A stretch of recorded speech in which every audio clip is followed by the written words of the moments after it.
आमंत्रित करने जा रही हूँ मेधा रजौरिया जी का। जोरदार तालियों के साथ स्वागत करें मेधा रजौरिया जी का।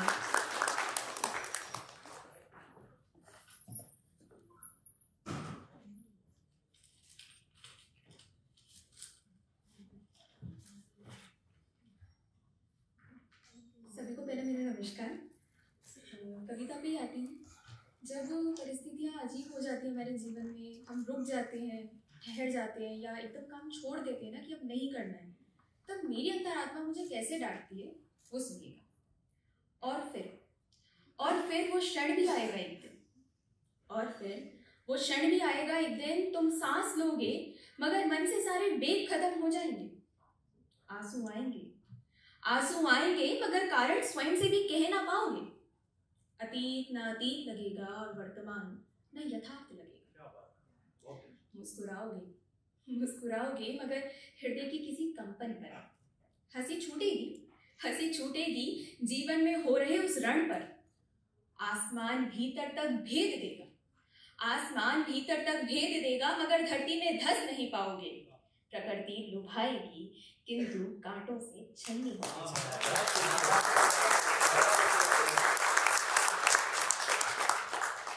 कागज पास में होगा कलम हाथ में डोलेगा।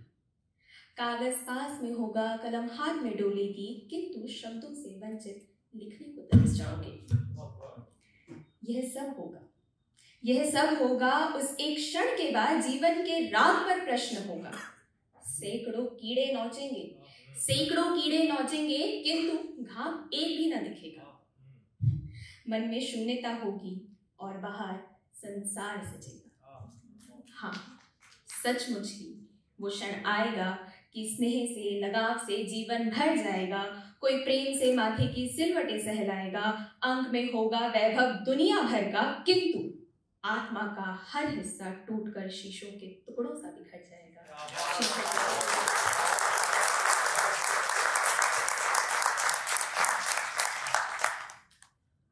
प्रेम की पीर सबने जानी होगी, यहाँ पे सबने किया होगा प्रेम, और वो पीर भी जानी होगी। तो उसका एक थोड़ा सा कविता का शीर्षक है, वो एक शायर है, मेरा वो कोई नहीं लगता है। ले आई है कहाँ आज ये इश्क इबादत तुम्हारी। ले आई है कहाँ आज ये इश्क इबादत तुम्हारी। खुदा भी अब मुझे खुदा नहीं, तेरा कोई यार लगता है। जरा तबीयत से करो जतन तुम भी इश्क आजमाने का। जरा तबीयत से करो जतन तुम भी इश्क आजमाने का। ये क्या कि दिल कभी लगा और कभी नहीं लगता है। चांद को हिदायत दी थी हमने कि घर से ना निकला करे। चांद को हिदायत दी थी हमने कि घर से ना निकला करे। अब निकला है तो देखो हमारा दिल ही नहीं लगता है। रोशनाई के ही लफ्ज पढ़ने को कहता है वो मुझसे अक्सर। रोशनाई के ही लफ्ज पढ़ने को कहता है वो मुझसे अक्सर। अरे वो तो एक सितारा है, उसे अंधेरों से डर लगता है। कभी थाम कर हाथ मेरा बड़ी मोहब्बत से कहा था कि ये साथ दूर तक का है। कभी थाम कर हाथ मेरा बड़ी मोहब्बत से कहा था कि ये साथ दूर तक का है। अब देखो तो दूर दूर तक वो कहीं नहीं दिखता है। मैं समझी थी कि मोहब्बत की बात है तो दूर तलक तो जाएगी। मैं समझी थी कि मोहब्बत की बात है तो दूर तलक तो जाएगी, मगर वो तो एक शायर है, मेरा वो कोई नहीं लगता है।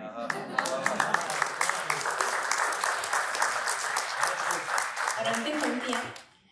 लौट आई है सांझ फिर ये सारे दिन से हार कर। लौट आई है सांझ ये फिर सारे दिन से हार कर। अब कोई सहला दे माथा इसका। सच थकन से ये माथा बहुत दुखता है।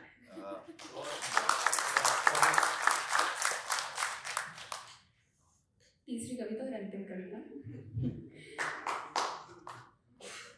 आप जितनी भी यहाँ लड़कियां बैठी हैं वो जरूर इससे रिलेट करेंगी, क्योंकि अभी कुछ दिनों पहले मैं अपने गांव गई थी और वहां मुझे जो चीजें देखने सुनने को मिली और फिर वो कविता के रूप में आई है। ये व्यंग्यात्मक कविता है, सुनिएगा। भली लगती हैं सबको वो लड़कियां जिनकी रोटियां गोल होती हैं। भली लगती हैं सबको वो लड़कियां जिनकी रोटियां गोल होती हैं, गऊ सरीखी सीधी सच्ची और जो चुप्पी ओढ़े रहती है। जिन्होंने नहीं मांगी पिता की दौलत में हिस्सेदारी, जिन्होंने नहीं मांगी पिता की दौलत में हिस्सेदारी, भाई को वही बहन सबसे ज्यादा प्यारी लगती है। सिलाई कढ़ाई बुनाई करती हैं जो, अक्सर वही लड़कियां तो ब्याही जाती हैं। भली लगती हैं सबको वो लड़कियां, जीवन भले ही उनका स्वयं का है, जीवन भले ही उनका स्वयं का है, किंतु निर्णय सदा जिन्होंने दूसरों के स्वीकार किए, अक्सर वही लड़कियां संस्कारी कहलाती हैं।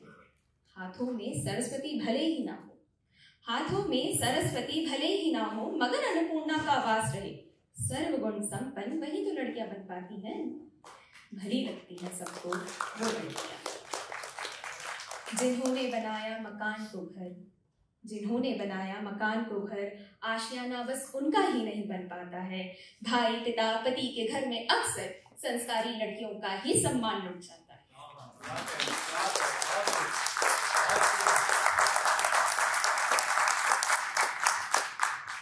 सुबह की चाय से उगता जिनका सूरज, सुबह की चाय से उगता जिनका सूरज, रात का चांद रसोई समेटने में बीत जाता है, और सांझ दिया बाती करती प्रभु को मनाती वो, सांझ दिया बाती करती प्रभु को मनाती वो, बाकी दिन संसार को मनाने में बीत जाता है।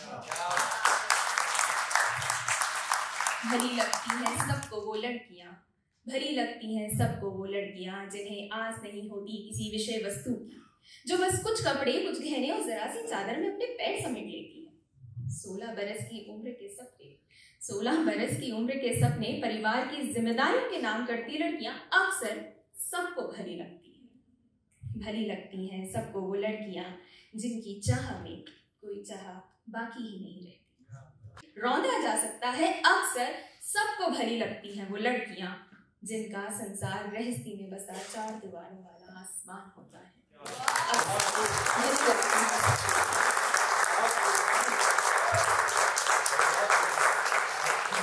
बहुत खूब, हम लोग अंदर सुन रहे थे और बहुत मज़ा आ रहा था। अब शुक्रिया।